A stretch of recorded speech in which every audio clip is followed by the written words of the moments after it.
Hello everyone, welcome to my channel. Today topic is sole proprietorship या फिर जिसको हम बोल सकते हैं सोल ट्रेड। यानी एक ऐसा बिजनेस है जिसमें सिंगल पर्सन की ओनरशिप है, सिंगल पर्सन की रिस्पॉन्सिबिलिटी है, किसी दूसरे पर्सन की नो चक नो पक, यानी दूसरे पर्सन का कोई रोल नहीं है। एक सिंगल पर्सन बिजनेस को रन करेगा, उसको कंट्रोल करेगा और उसको मैनेज करेगा। सॉरी, देखो, सोल प्रोप्राइटरशिप या सोल ट्रेड का मतलब क्या है? ए बिजनेस ओन यानी ओनरशिप, कंट्रोल और managed by single individual is known as sole proprietorship organisation. एक ऐसा बिजनेस है जिसमें एक सिंगल पर्सन की उस बिजनेस के ऊपर ओनरशिप है, सिंगल पर्सन उस बिजनेस को कंट्रोल करता है और सिंगल पर्सन उस बिजनेस को मैनेज कर रहा है।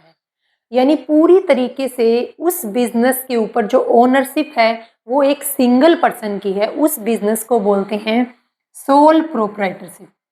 इसमें किसी दूसरे पर्सन का कोई रोल नहीं है। हाँ, हेल्प के लिए दूसरे पर्सन को रख सकता है वो पर्सन जिसका बिजनेस है, बट दूसरे पर्सन की जो हेल्प करता है, हेल्प करने वाला यानी जो हेल्पर है, उस पर्सन का बिजनेस की मैनेजमेंट में, बिजनेस की जो रिस्पॉन्सिबिलिटी है, जो लाइबिलिटी है, उसमें उस पर्सन का कोई रोल नहीं होता है। देखो, responsibility of profit and loss, चाहे बिजनेस में प्रॉफिट हो चाहे लॉस हो, सिंगल पर्सन का बिजनेस प्रॉफिट होगा और सिंगल पर्सन का ही लॉस होगा। मान लो हेल्पर के तौर पर 3 पर्सन रख रखे हैं। आपके फादर की बेकरी की शॉप है, मान लो आपके फादर ने हेल्पर के लिए 3 हेल्पर रख रखे हैं। चाहे आपके फादर की शॉप पे लॉस हो या प्रॉफिट हो, वो आपके फादर का होगा, सिंगल पर्सन का होगा जिसकी ओनरशिप है। उन पर्सन को हमने सैलरी बेस पर रखा है तो उनको अपनी सैलरी से मतलब है, चाहे बेकरी की शॉप पर प्रॉफिट हो या लॉस हो। ये क्या है? इनफॉर्मल टाइप ऑफ बिजनेस है। ये इंपॉर्टेंट है, ध्यान रखना। ये फॉर्मल टाइप का बिजनेस नहीं है। इनफॉर्मल टाइप यानी कोई रूल रेगुलेशन नहीं है। सोल प्रोप्राइटरशिप के लिए कोई रूल रेगुलेशन नहीं है, कोई दायरे डिसाइड नहीं कर रखे कि आपको ये काम करना है और ये काम नहीं करना है। ना ही सोल प्रोप्राइटरशिप को उस बिजनेस को स्टार्ट करने के लिए किसी भी लॉ के अंदर उस बिजनेस का रजिस्ट्रेशन करवाना कंपलसरी है।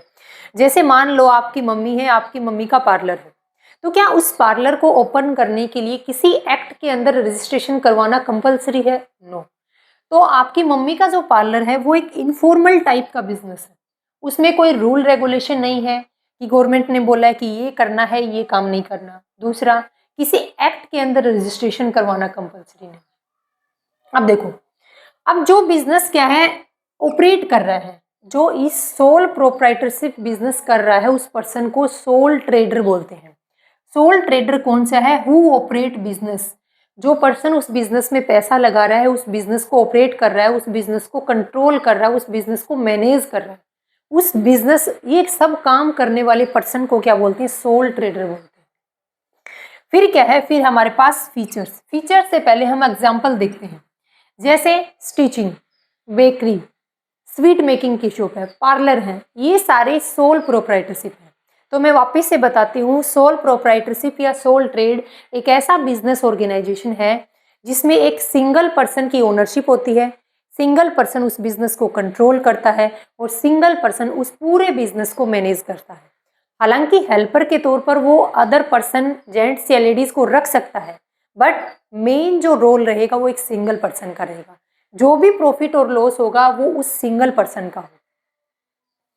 अब देखो, फीचर्स ऑफ सोल ट्रेड, यानी ये जो सोल प्रोप्राइटरशिप है, ये जो सोल ट्रेड है, इसकी क्या कैरेक्टरिस्टिक्स हैं, क्या फीचर्स हैं? सबसे पहला, इंडिविजुअल ओनरशिप है, सिंगल पर्सन की ओनरशिप है। सोल मैनेजमेंट है, यानी एक सिंगल पर्सन उस पूरे बिजनेस को मैनेज करता है। अनलिमिटेड लाइबिलिटी है। चाहे आपकी मम्मी मान लो स्टिचिंग कर रही है, आपके फादर की बेकरी की शॉप है, चाहे उसमें कितनी ही प्रॉफिट हो, कितना ही लॉस हो, रिस्पॉन्सिबिलिटी आपके फादर और मदर की है। अगर लाइबिलिटी, मान लो किसी से लोन लिया था और हम टाइम पर पे नहीं कर पाए, तो बेकरी की, आपके फादर की बेकरी की शॉप है, इस बेकरी की शॉप को, एरिया को थोड़ा वाइड करने के लिए हमने क्या किया? लोन ले लिया मान लो। और लोन को हम टाइम पर नहीं चुका पाए, तो रिस्पॉन्सिबिलिटी किसकी है? लाइबिलिटी इस बेकरी को ऑपरेट करने वाला जो पर्सन है, यानी जो आपके फादर हैं, उनकी है। तो यहाँ पर लाइबिलिटी क्या है? अनलिमिटेड होती है, क्योंकि सिंगल पर्सन ही बिजनेस को क्या कर रहा है? रन कर रहा है। तो बिजनेस अलग एंटिटी नहीं है, बिजनेस और बिजनेस का ओनर एक सिंगल एंटिटी है। तो बिजनेस की जितनी भी लाइबिलिटी है वो उस बिजनेस के ओनर की ही लाइबिलिटी होगी। Freedom is selection of business, यानी हम किस टाइप का बिजनेस कर रहे हैं। मान लो आपके फादर की बेकरी की शॉप है, बेकरी की शॉप में मान लो 3 आइटम बनाते हैं। अब आपके फादर चाह रहे हैं कि हम 2 आइटम को और इंक्लूड करें। उन 2 आइटम को इंक्लूड करना आपके फादर की पूरी फ्रीडम है, कर सकते हैं। क्यों? क्योंकि दूसरे पर्सन का कोई रोल नहीं है, वो सिंगल पर्सन है जिन्होंने उस बिजनेस में पैसा लगाया है। तो अपने बिजनेस को कब तो ब्रॉड करना है और कब अपने बिजनेस को स्मॉल रूप देना है, ये वो सिंगल पर्सन डिसाइड करेगा, ये सोल ट्रेडर डिसाइड करता है। फिर क्या? सीक्रेसी, कंप्लीटली सीक्रेसी, मतलब अगर कोई इन्फॉर्मेशन ऐसी है जो बाहर पब्लिक को नहीं देनी, अगर पब्लिक को इन्फॉर्मेशन नहीं देनी, तो एक सिंगल पर्सन बिजनेस को ऑपरेट कर रहा है तो सीक्रेसी फुल ऑफ फुल रहती है। क्यों? क्योंकि दूसरा पर्सन है ही नहीं बिजनेस के अंदर, हमारा दूसरा पार्टनर है ही नहीं जो लीक कर देगा किसी बात को। तीसरा क्या है कि no separate legal entity of business, separate legal entity नहीं है, यानी बिजनेस और बिजनेस के अंदर पैसा इन्वेस्ट करने वाला पर्सन दोनों एक ही एंटिटी है, बिजनेस अलग एंटिटी नहीं है। बिजनेस और बिजनेस को ऑपरेट करने वाला, बिजनेस में पैसा इन्वेस्ट करने वाला एक सिंगल पर्सन है, दोनों एक ही यूनिट है। तो बिजनेस में जितना प्रॉफिट, जितना लॉस, जितनी लाइबिलिटी और जितनी एसेट्स हैं, वो क्या है? वो उस पर्सन की मानी जाएंगी जिसने उसमें पैसा लगाया है। तो कोई सेपरेट लीगल एंटिटी नहीं है यहाँ पर। कौन? सोल प्रोप्राइटरशिप एक सेपरेट लीगल एंटिटी नहीं है, ये ओनर और बिजनेस दोनों एक ही एंटिटी है। फिर क्या है? Formation and closure is easy, business को फॉर्मेट करना और बिजनेस को बंद करना दोनों ही इजी है। अगर बेकरी की शॉप ओपन की थी, मान लो कि लॉस हो रहा है, तो उसको बंद कर दो। क्यों? क्योंकि हमने जब इस सोल प्रोप्राइटरशिप को किसी एक्ट के थ्रू नहीं बनाया, किसी एग्रीमेंट के थ्रू नहीं बनाया, तो जब हमारा मन करेगा हम शटर डाउन कर देंगे, जब हमारा मन करेगा हम ओपन कर लेंगे उसको। तो बिजनेस को बनाना और बिजनेस को बंद करना दोनों ही काफ़ी ईजी है। पहला, किसी दूसरे पर्सन का रोल नहीं है। दूसरा पॉइंट, किसी एक्ट के थ्रू रजिस्ट्रेशन करवाना कंपलसरी नहीं है। फिर क्या है? अनडिवाइडेड रिस्क है, जितना भी रिस्क होगा, चाहे प्रॉफिट हो चाहे लॉस हो, सिंगल पर्सन का होगा। मान लो इस स्टिचिंग की शॉप पर 10,000 रुपये का नुकसान हो गया, तो वो लॉस कौन भरेगा? वो लॉस स्टिच वाली शॉप की जो ओनर है, यानी चाहे जेंट्स हो चाहे लेडीज हो, यानी इस सोल प्रोप्राइटरशिप के जो ओनर होंगे उसी का रिस्क होगा, टोटल का टोटल। कोई भी पर्सन उस रिस्क को डिवाइड नहीं कराएगा। क्यों? क्योंकि उसने पैसे सिंगल पर्सन ने लगाए हैं, उसको मैनेज सिंगल पर्सन कर रहा है, तो रिस्क दूसरा क्यों भुगते? हुई सिंगल पर्सन भुगतेगा। जब प्रॉफिट हो रहा था बिजनेस में, तो क्या पड़ोसी को प्रॉफिट दिया था आधा कि ये लो पड़ोसी आप भी ले लो आधा प्रॉफिट? नहीं। जब प्रॉफिट अकेला ले रहे हैं तो लॉस भी अकेले को ही बियर करना पड़ेगा। तो ये क्या है? ये सोल प्रोप्राइटरशिप या सोल ट्रेड के कुछ फीचर्स या कैरेक्टरिस्टिक्स हैं। नेक्स्ट टॉपिक देखो।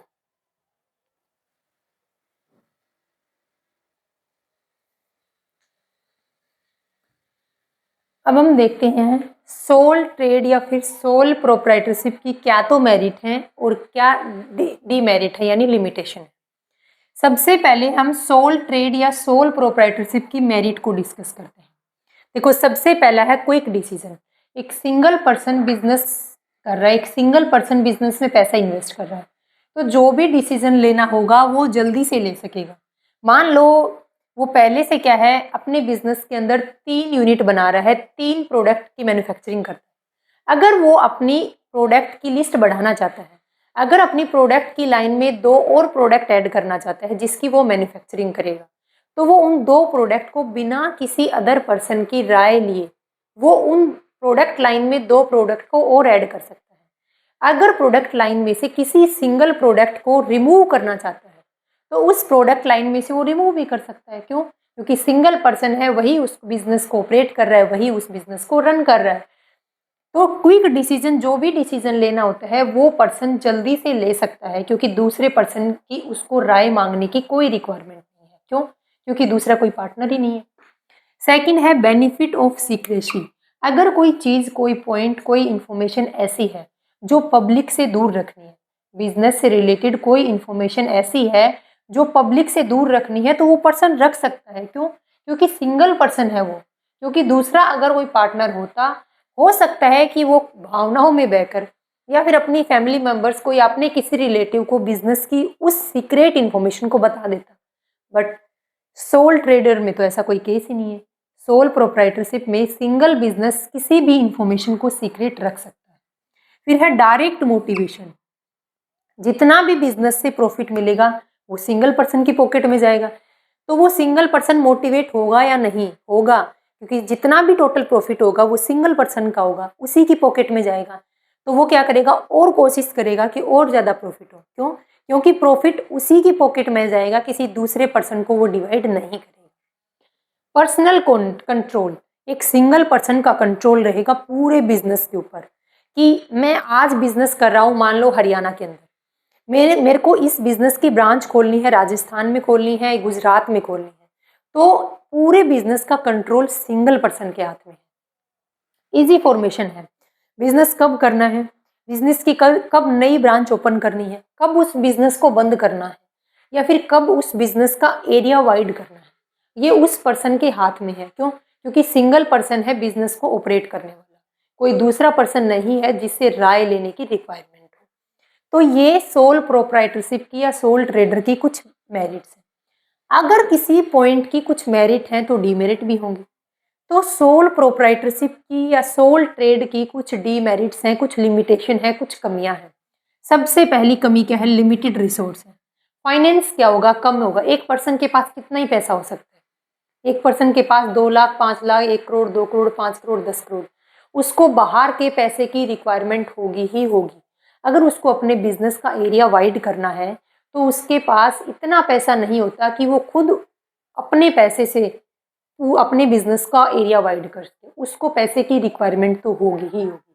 तो एक सिंगल पर्सन बिजनेस में कितना ही पैसा लगाएगा, लेकिन फिर भी बिजनेस के लिए तो कम ही पड़ेगा। क्यों? क्योंकि एक सिंगल पर्सन कितना पैसा लगा सकता है, लिमिटेड है उसके पास पैसा। फिर क्या है, limited life of business. Business की लाइफ लिमिटेड कैसे है? एक सोल ट्रेड को जो करने वाला बिजनेस वो सिंगल पर्सन है। सोल का मतलब क्या है? सोल का मतलब होता है वन, सिंगल। बिजनेस करने वाला सिंगल पर्सन है। कल हो ना हो उसकी डेथ होगी, मान लो अनफॉर्चुनेटली कल उसकी डेथ होगी तो बिजनेस तो बंद हो गया। तो बिजनेस की लाइफ क्या है? बिजनेस की लाइफ तो लिमिटेड होगी।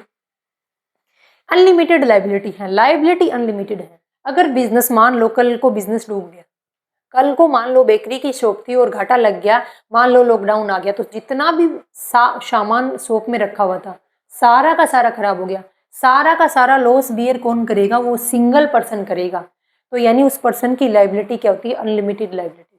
कोई दूसरा पर्सन ऐसा नहीं है जो उसके रिस्क को या फिर जो उसके लॉस को बियर करेगा, नहीं। वो जब वो प्रॉफिट अकेला ले रहा है तो लॉस भी तो अकेला लेगा ना। लिमिटेड मैनेजरियल एक्टिविटी है। अब मैनेजरियल एक्टिविटी लिमिटेड रहेंगी, यानी एक पर्सन में कितनी ही स्किल हो सकती है। मान लो एक पर्सन एक बिजनेस को 10 पर्सन ऑपरेट कर रहे हैं, तो 10 पर्सन में अलग अलग स्किल होंगी, अलग अलग तरीके से वो बिजनेस को ऑपरेट करने की कोशिश करेंगे और बिजनेस ग्रो करेगा। बट एक सिंगल पर्सन में लिमिटेड स्किल होती है, लिमिटेड नॉलेज है। अपनी नॉलेज के बेस पर वो बिजनेस को कितना एरिया वाइड कर देगा, इतना एरिया वाइड नहीं कर पाएगा जितने उसकी रिक्वायरमेंट है। तो ये सोल प्रोप्राइटरशिप की या सोल ट्रेड की कुछ ये थी मेरिट्स और ये थी डीमेरिट्स या लिमिटेशन। तो ये अपना पहला बिजनेस ऑर्गेनाइजेशन का फॉर्म था। कौन सा फॉर्म था? Sole proprietorship. ये अपना टॉपिक होता है फिनिश। Thank you.